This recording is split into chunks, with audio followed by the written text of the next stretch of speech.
Ladies and gentlemen, boys and girls, and everyone in between, I am OverHugs, and I'd like to welcome you to Building Bread Behind the Scenes. Thanks for joining us on the adventure today. I've gotten quite a few questions about what I use for mods and other add-ons as part of my game from the comments in the YouTube videos. So to that, I created this new 1.16.4 creative world in order to show you what I do and what I use in order to create this look and the various episodes of Building Bread. So let's go through and get started. First off, I use a loader program before I even start Minecraft that makes all of this easy. And that program is called MultiMC. MultiMC lets you go through and create a whole bunch of different worlds and different instances in ways that are protected from each other, as well as it makes installing mods and everything very simple.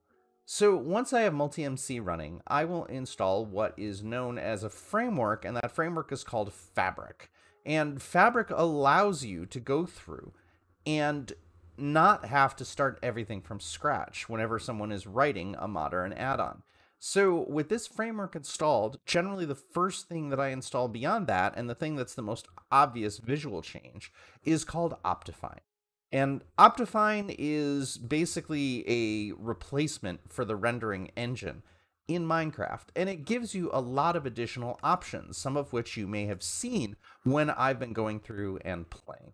And these are things like, for example, different options within the renderer itself, like dynamic lights, which gives you the ability to carry a torch and have that cast light in caves rather than having to place it down, and things like shaders. And I generally use Vanilla Reborn as the shader, but you can go and do things like BSL, which is a much more advanced shader and does ray tracing.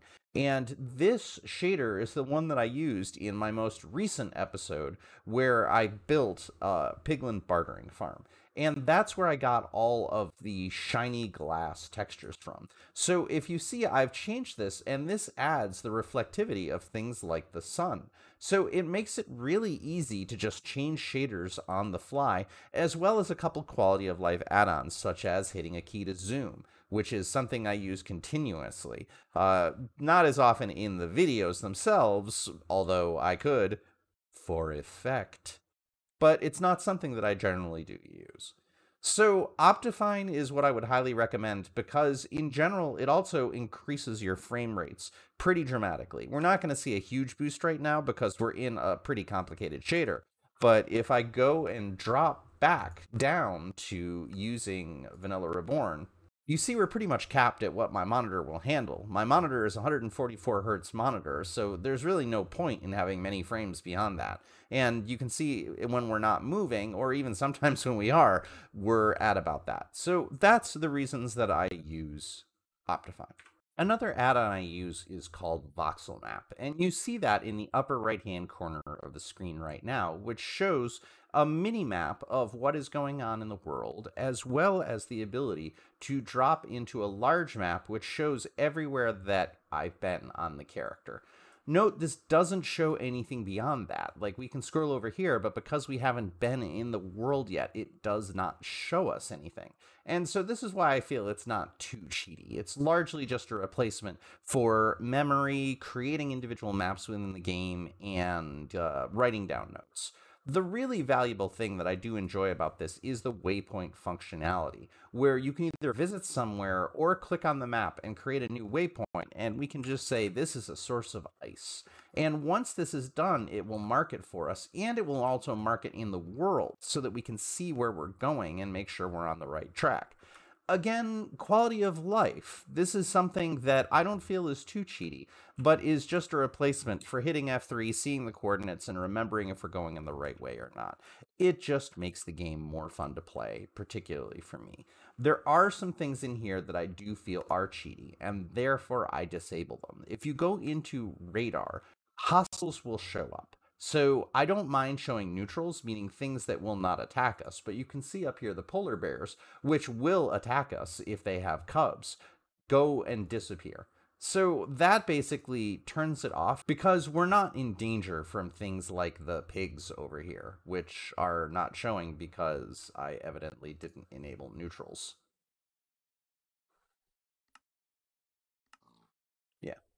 So now that we've enabled neutrals, you can see that the pigs will show up. And so it's just valuable for tracking down things like that or finding villagers that are wandering around. I don't think it's too cheaty. Your mileage may vary. If you do, then by all means, don't play with it on. The next mod that we're going to talk about is called MiniHUD. And MiniHUD does a lot of functionality. At its basic, it just shows up here in the corner, right here, what our coordinate systems are and the time and the direction you're facing. This is something that can be extended quite a bit, however, because it can have the functionalities to do an enormous amount of additional things. Like, for example, show the number of bees that are in a hive when you look at it. Show entities. Instead of holding F3 to show the number of entities that are in the slice of the world that you're looking at, this can just show it. It can show light level. It can show what you're looking at. It can show TPS, which is really the best indicator of lag and how your farms impact the server. You want your TPS to be about 20 consistently, and if that dips, then you're doing things that impact the server, which matter a lot in multiplayer servers, whether something is a slime chunk or not. As well as there's a lot of other things and other functionalities that this can show. For example, one of the things that I really like is overlaying the light level. And I can set this to F7 because this is what I'm used to showing. And when I do that and I hit F7, it will show me what the light level is for everything that I am. And this is really good for mob proofing. Like, if you want to spawn proof something so that no other things can spawn in this area, this will tell you exactly where it is and where it isn't. Like, let's just grab a couple of torches. And as we start dropping the torches, you can see it turns to green.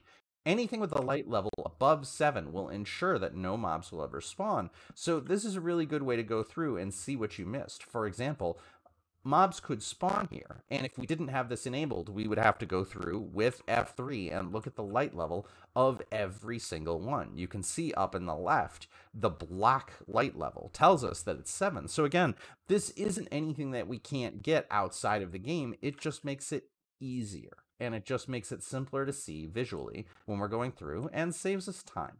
And realistically, when you're building a lot of large farms like we do on this series, saving time like this matters a lot. The other things that this can do, again, for building farms, is creating a despawn sphere. And I'm going to go up to y equals 200 and create a despawn sphere, just so you can see exactly what we're talking about when we talk about creating mob farms where we don't necessarily have to load the rest of the world. So now we're at Y200, and what I will do is I will go in and I will add the despawn sphere. And when I do that and turn it on, you can see exactly where the despawn sphere is. And this is quite handy because it tells us everything that the game will load. And you can see as we come back down here, this is the only section of the world that the game would actually load in mobs. Anything outside of this large red sphere will not generate mobs. So this tells us exactly at our level of 200 what we will have to spawn proof. And again, this is nothing that we can't go through with a piece of paper and figure out. So again, I don't feel it is cheaty. It just visualizes it in a very simple way in order to figure out what things are. So it's extremely handy, and I use this all the time when I'm designing farms within the world. Another very simple add-on that I use is called Shulker Box Tooltips. And all this does is it allows us to show contents when we roll over Shulker Box. So I don't have to remember or put everything down in order to look at it. Again, quality of life. Another mod I use frequently, but that you won't often see on camera, is called Litematica. And what Litematica does is it allows you to take creations that you've done, save them, and then place them as an overlay. And I use this very often for farms that I go and I design in creative, and then I move into survival in order to make sure that I'm building it properly and that it is placed well in the world. So you can see this very simple slice of an item sorter that I built.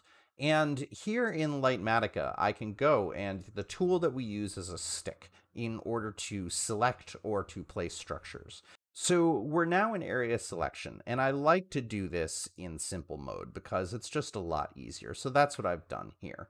And when we click on one place, with the stick, it will give us a bounding box of where we want to select. And if we go and click on another place, and this time right click, it will give us a bounding box of the bounding square. So if we hold Alt, what we can do is we can move this bounding box around until we have completely encapsulated the thing that we have created. Now that our design is within its bounding box here, we can save it. And when we go in and hit save, and we can just call this item sorter, this now gives us a schematic that we have saved and can place somewhere else in the world or in a different world. For example, as I was saying before, I use this very often to build farms in creative and then port them into survival. Now that I've done this, what I can do is I can load the schematic and I can say I want it to load and I want it to create a placement. And this will put it in the world and show us, here we go, and create a blueprint that we can then duplicate. And we can move this around, like, for example, taking, and now we're in schematic placement mode. And if we select this, it will put it somewhere in the world wherever we want by clicking it. And then we can continue to position it just like we did before by holding Alt and using our mouse wheel. I won't bother to go too deep into this because this is an incredibly powerful mod that has a ton of different options. So what I will do is I will link in the description of the video a tutorial that will go through and teach you anything that you want to know about this. It's incredibly handy, and it makes sure that when I've designed and built things and debugged them in creative, that I'm exactly replicating them in survival. And as of this recording, that's all of the mods that I use. There's a few other things that change the way the game behaves that can be called resource packs. And what you can do is you can go into the resource pack folder, and largely the two I use are from Vanilla Tweaks, and I use a shield correction. I don't want my shield to take up the entire screen. If I go here and I equip a shield, like let's be ridiculous and equip 2 shields.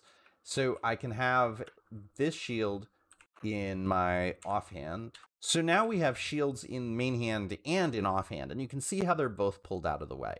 This is our shield that when it's blocking, it does not take up a great deal of the screen, and I would much rather look at the world than a blocky shield. Like, there's really no point for it to fill my entire screen, so that's just a visual improvement that I really enjoy. So that's always one that I do. The second is a series of resource packs from Vanilla Tweaks. And in order to look at that, let's switch over to a web browser. So here we are on vanillatweaks.net, and we're only going to focus on resource packs because data packs are complicated enough where I think I want to do this in a different episode.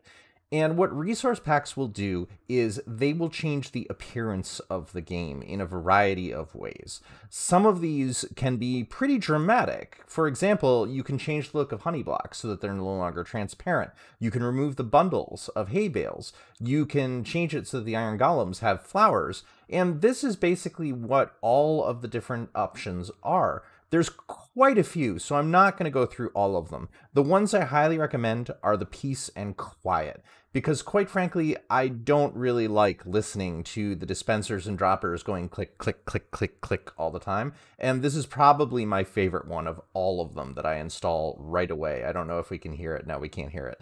But yeah, this is definitely the one that I like the most and that I highly, highly recommend. So this is largely going to be to your own taste, and I would just recommend going through and checking them out. The nice thing is that there is the preview for almost every single one of these options. The people involved with Vanilla Tweaks have done quite a bit to go through and show you what everything is so that you can make intelligent choices without having to go through and redo everything. One thing to be noted is that some of these things conflict with other mods. For example, if you install borderless glass and you install Optifine's connected glass textures, you're going to have a bad time. It's going to look really weird and it's not going to work. So what I would recommend is getting things the way you want with Vanilla Tweaks and then adding the remainder of your mods. It just seems to work better in that way.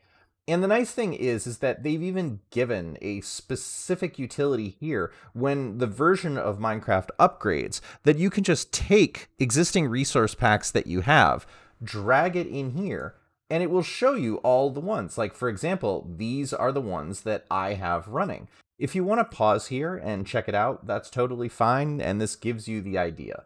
Some of these are very simple, just like the dye textures are too similar, so I like having different ones so I can tell what they are. The nether doesn't work very well for streaming. It's extremely dark. So streaming and recording is very hard with it, so I have something that brightens it up, as well as the quieter thing. Like, Endermans are already way too loud already. So, and some people have asked what the power level in my redstone is. I get that a lot whenever I stream. Like, wow, what is that? This is it right here. So if you want to duplicate that, here is exactly how you do it. I'll just scroll all the way down so that you can see everything I've got. And that's it. So all you would have to do is go through and find each one of these in here and then download the pack.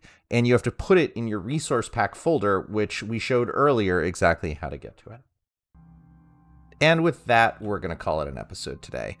Once again, I wanted to thank you for choosing to spend your time on the adventure with me. I am OverHugs, and this has been Building Bread. As a reminder, I donate the profits I make off of this to local food banks, so if you've enjoyed or otherwise gotten something valuable out of this today, I would really appreciate it if you could like, subscribe, or tell a friend. Together, we can help people that are in need. I hope you have the most wonderful of days, and I'll see you soon.